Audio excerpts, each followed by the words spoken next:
शुक्रवार दिनांक 12 एप्रिल आज प्रातःकाळच्या वेळेला प्रारंभ होतो आहे। प्रथम बाजून एकत्र यावं।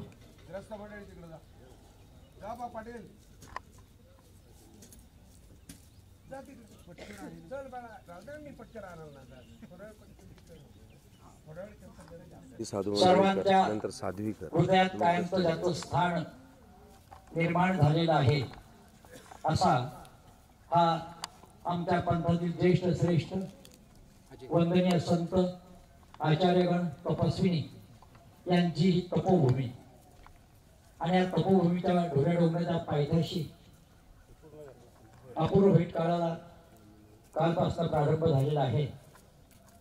विधिविधान सोहळ्याला प्रारंभ झालेला आहे आणि त्यानिमित्ताने इथे ध्वजारोहण संपन्न होत आहे।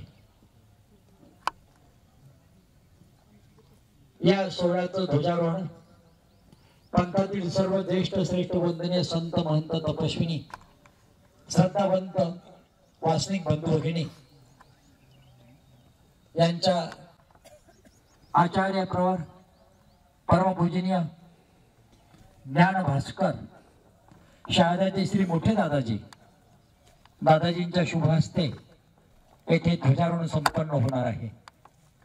सविनय स आदर वंदनीय दादाजींना विनंती आहे आपण आपल्या शुभ हस्ते हा ध्वज आरोहित करून सर्वांच्या अंतःकरणात पुनश्च आमच्या पंथाची स्मृती तेजस्वी इतिहास आणि प्रेरणा जागृत करावी।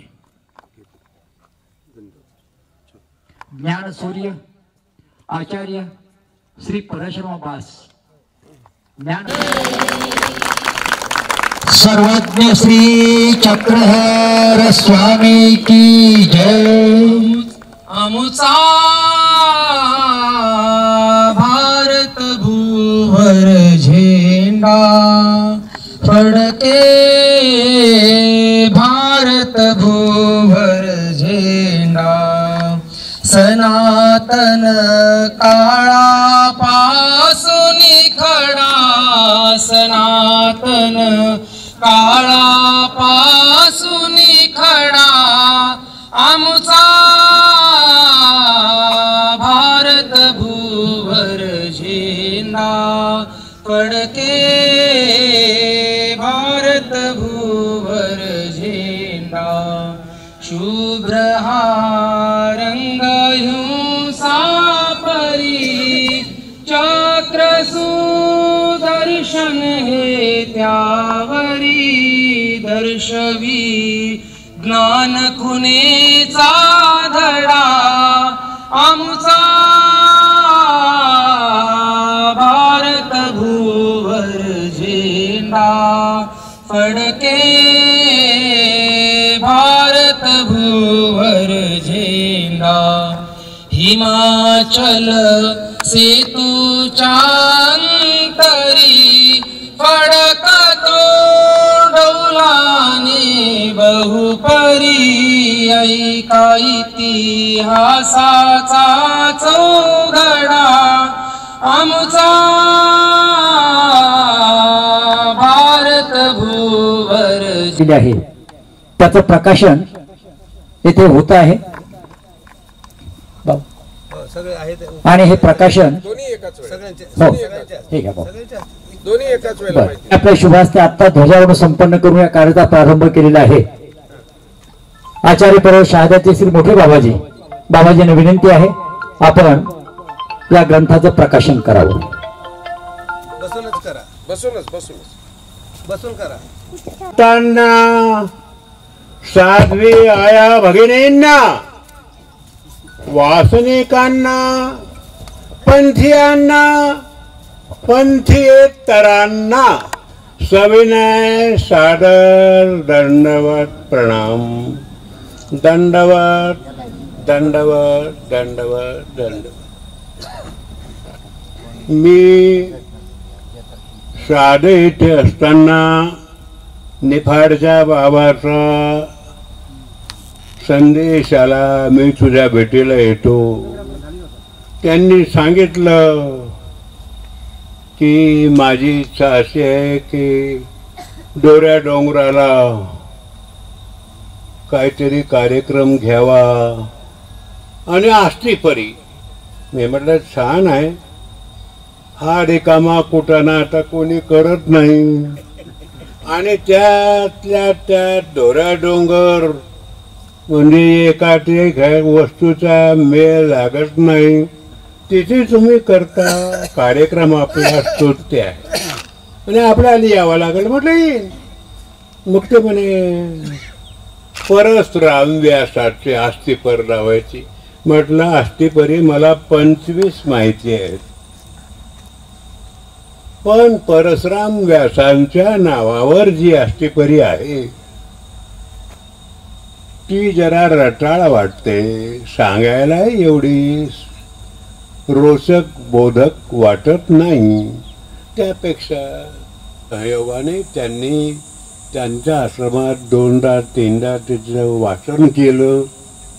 त्याच्यावर काय हवं नको तो विचार करून त्या कल्पद्रुमाच्या आष्टीपरीला, कल्पद्रुमाच्या आष्टीपरी माझ्याकडे 3 आहेत, पण 3 एका रंगाची एक रंग नाही, प्रत्येकात काही वेगळं वेगळंच आहे.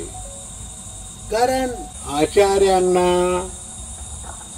आष्टीपरी असन्नदानची ऐकण्याला तयार माईम भट्टाने केलं. भटो ऐकू टाका, गोसावी जेव्हा शक्य तेच निरोपी दे. आणि तो आष्टीपरीचा निरोपणाचा प्रवाह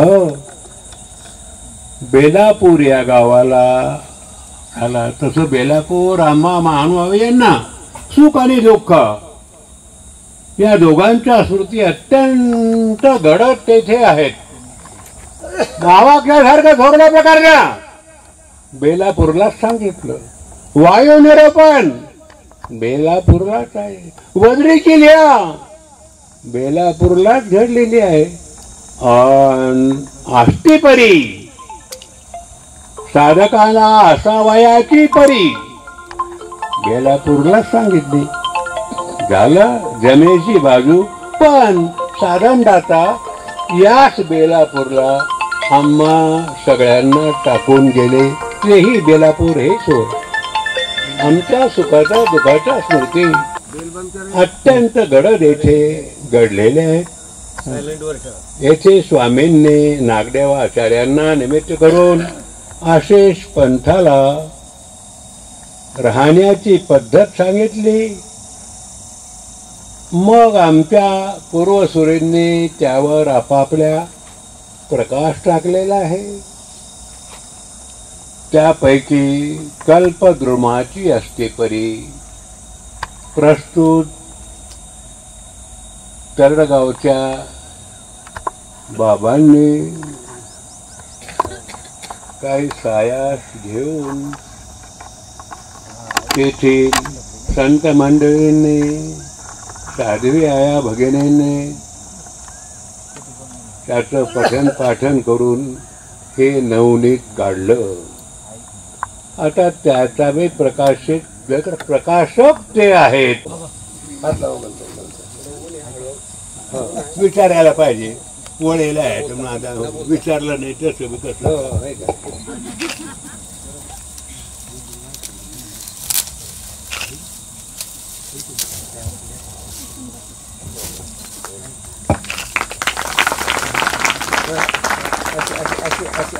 बाबा म्हणूनच तुमच्याकडे दिलं. कशी धरायची तशी तुम्ही धरा ना.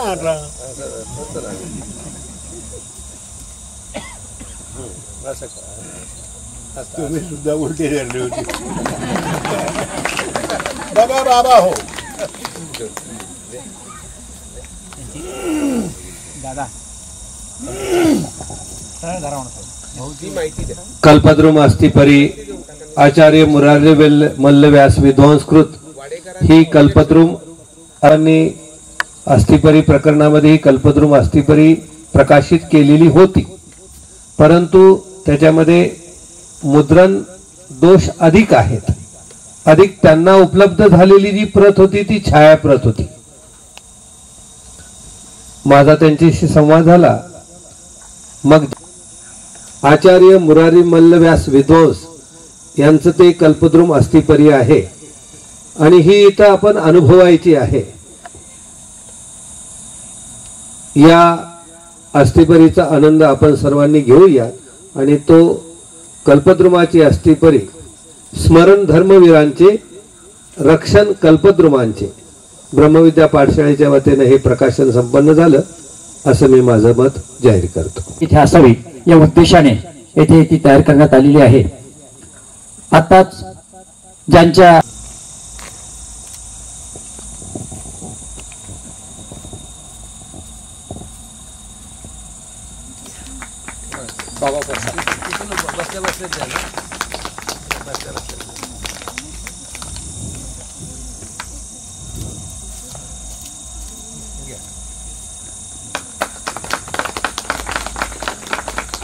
ज्या ढोऱ्या डोंगराच्या पायथ्याशी हा सोहळा संपन्न होत आहे त्याचंही छायाचित्र या कल्पद्रुम अस्थिपरीच्या या ग्रंथाच्या शेवटच्या पानावर देण्यात आलेलं आहे.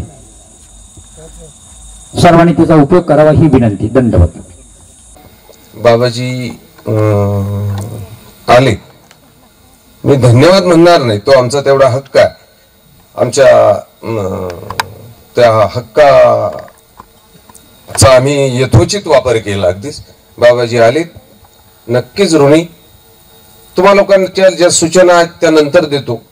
ऋणी काही ग्रंथ आहेत उपलब्ध केलेली, त्या ग्रंथांचा वासनिक मंडळींशी उपयोग येणार नाही म्हणून वासनिकापर्यंत आले नाहीत. परंतु तरी एखादा वासनिक अभ्यासक असेल तर ते सरांशी संपर्क करतील. कशी व्यवस्था आहे ती ग्रंथाची त्या सरांकडनं तुम्हाला माहिती मिळेल. मी आपल्या सर्वांच्या वतीनं आता इथनं या क्षणापासून हा कार्यक्रम माझा संपला आपल्या सर्वांचा. आपण या क्षणापासून आता मी तुम्हा सर्वांच्या वतीने बाबांना दंडवत घालून विनंती करतो की बाबाजी आम्हाला निरोपण करून आमच्या झोळीत होता होईल तेवढं जास्त टाका म्हणून. आपण सर्व जागेवर अगदी बाबांना दंडवत करायचा आहे. मी तुम्हा सर्वांच्या वतीने बाबांना दंडवत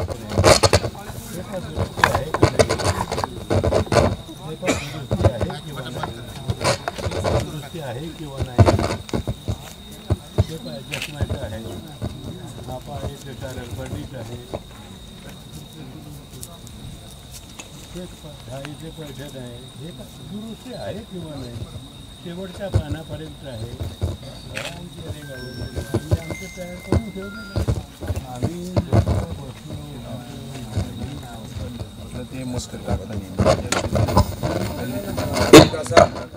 इतिहास घडवली, बरेच इतिहास पाहिली.